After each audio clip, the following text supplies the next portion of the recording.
بغیر یہ جاننا چاہتا تھا کہ ہم اس کی کیا مدد کر سکتے ہیں۔ اس کا چہرہ اڑا ہوا تھا اور وہ بے چین و مضطرب دکھائی دے رہا تھا،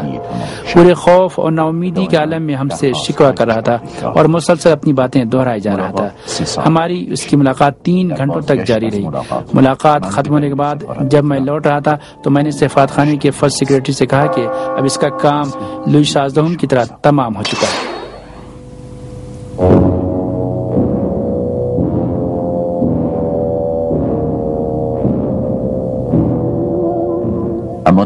لیکن فرانس میں امام خمینی نے عمر رسیدہ ہونے کے باوجود اور جسمانی اعتبار سے نحیف ہونے کے بعد بھی اپنے اعتماد بالنفس کے ذریعے جو انہیں الہی تعلیمات کے سر چشمے سے حاصل تھا، 1 مہینے کے اندر 10 تقریریں، انٹرویوز اور پیغامات ارسال کر کے اور پوری دنیا سے آنے والے ہزاروں افراد سے جو آپ کی شہدائی اور گرویدہ تھے ملاقاتیں، اور ایران کی سیاسی و مذہبی شخصیتوں سے مذاکرات انجام دے کر جو تہران سے وہاں پہنچے تھے، اپنی سرگرمیوں کو پورے عروج پر پہنچا دی تھی اور نقطہ تکامل تک جا پہنچی تھی۔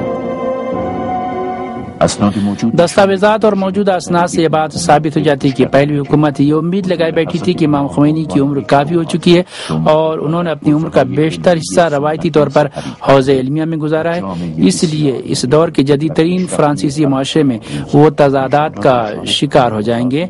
اور قول و فعل میں ان کے تضاد پیدا ہو جائے گا اور پھر وہ اس طرح اپنی جد و جہد جاری رکھنے میں مایوس ہو جائیں گے۔ نوفل نشاتوں میں ہر روز نامہ نگاروں اور دنیا کے معتبر ریڈیو ٹیلی ویژن کے نمائندے بڑی تعداد میں امام خمینی کی خدمت میں آتے اور ان کی کوشش ہوتی کہ اپنی صحافتی شیطنت کے ذریعے آپ کی زبان سے کوئی بات نکلوانے میں کامیاب ہو جائیں جس کو وہ اچھال سکیں اور اپنے لیے سند بنا سکیں۔ ساواگ نے بھی اپنے کئی ایجنٹوں کو نامہ نگاروں کے بھیس میں نوفل نشاتوں بھیجا تھا تاکہ وہ اپنی ٹریننگ سے استفادہ کرتے ہوئے انحرافی اور ناروا سوالات امام خمینی سے کریں اور انہیں رد عمل کے لیے مجبور کریں۔ فوج اس صورتحال میں جو بھی ہے اور عوام نے جو تحریک شروع کی ہے، شاہ اور مغرب والے علماء کے بارے میں قرون وسطی کی پیشین گوئی کر رہے تھے، لیکن وہ امام خمینی کی علمی اور فلسفی اور سیاسی شخصیت اور ان کی تیز ہوشی اور دور اندیشی کو ہرگز نہیں سمجھ سکے تھے۔ همبستگی که به هم دارد یک قدرتی دارد که ارتش را بالاخره جذب می‌کند۔ شاہ اور مغرب والے علماء کے بارے میں قرون وسطی کی پیشین گوئی کر رہے تھے، لیکن وہ امام خمینی کی علمی و فلسفی اور سیاسی شخصیت اور ان کی تیز ہوشی اور دور اندیشی کو ہرگز نہیں سمجھ سکے تھے۔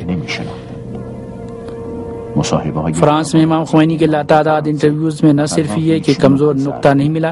بلکہ ان کے استقبال مخالف اعلیٰ نظریات اور اسلامی انسانی حقوق پر مبنی ان کے خیالات پوری دنیا میں پھیل گئے تھے اور لوگ اس کا استقبال کر رہے تھے۔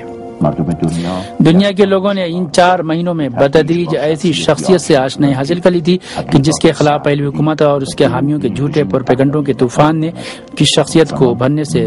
روک رکھا تھا۔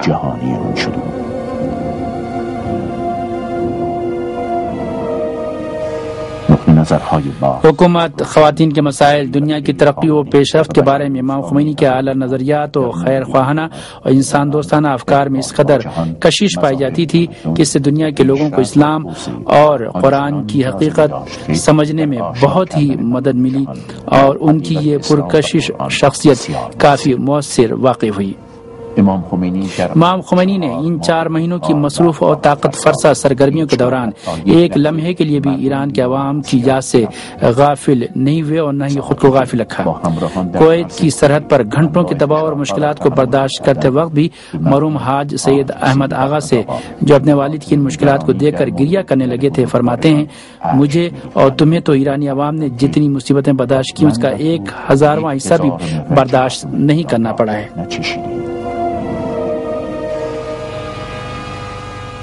امام خمینی نے پیرس میں اپنے قیام کے دوران ایک لمحے کے لیے بھی اپنے بارے میں کوئی بات نہیں کی بلکہ ہمیشہ 2 ہی باتوں پر تاکید کرتے رہے، ایک اسلام اور قرآن کی نورانی اور اعلیٰ حقیقت کے بارے میں اور دوسرے ایران کے عوام پر پہلی حکومت اور اس کے حامیوں کی طرف سے ہونے والے مظالم کے بارے میں ہی بات کرتے رہے۔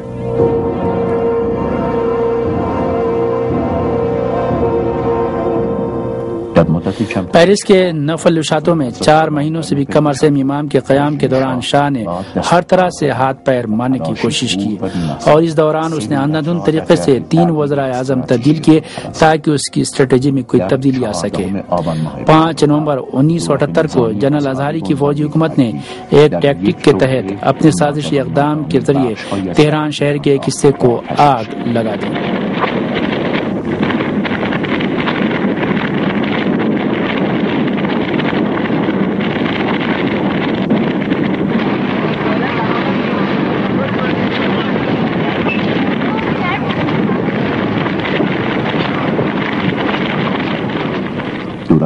فوجی حکومت نے جنرل ازہری کے ذریعے شاہ کے کری اور پرتشدد چہرے کو سب کے سامنے نمایاں کر دیا تھا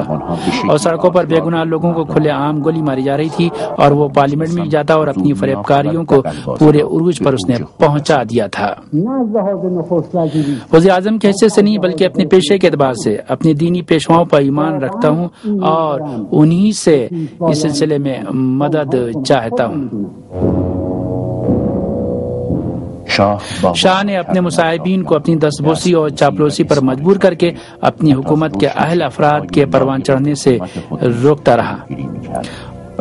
اور مختلف ہتھ کنڈوں سے انہیں بھی پوری ذلت و خواری میں اس نے مبتلا کر رکھا تھا۔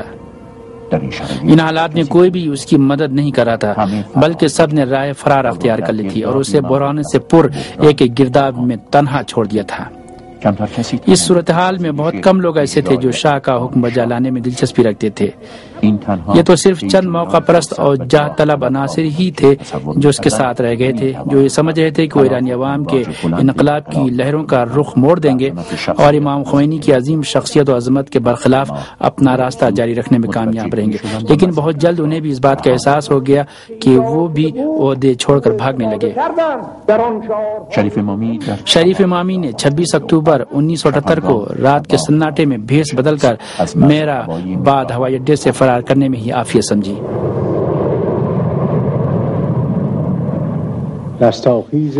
رستاخیز ملی 19 اگست 2512 شہنشاہی سال شاہ کی تنہا امید جنرل ازہری رہ گیا تھا کہ شاید وہی اس کی حکومت بچا سکے اور ملک میں امن و امان برقرار کر سکے، مگر وہ بھی دل کا ایک دورہ پڑنے کی وجہ سے لندن فرار کر گیا تھا اور اب شاہ اور شاہبانو ہی رہ گئی تھی۔ شاہی خاندان کے سبھی افراد فرار کر چکے تھے یا فرار کر رہے تھے۔ ان میں سے سبھی ایسے تھے جو دنیا کے دور دراز علاقوں میں جا کر پناہ لے رہے تھے۔ یہ گروہ کس کے مفاد میں؟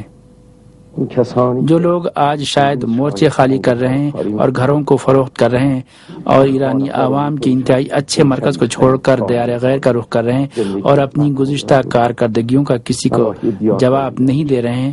ایسے لوگ جن کے گوشت پوشت اسی ملک اور سرزمین کے ہیں،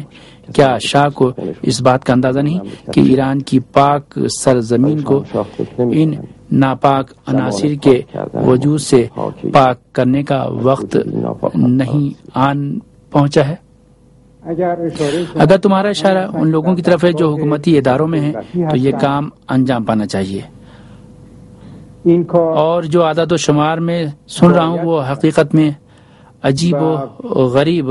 عدد و شمار ہیں کہ جو میں دیکھ رہا ہوں کہ ان میں سے اگر کچھ لوگ چلے گئے ہیں وہ اپنے گھر والوں کو بھی ساتھ لے گئے ہیں اور دوسری جگہ زندگی بسر کر رہے ہیں۔ اب یہ ذمہ داری میں سمجھتا ہوں کہ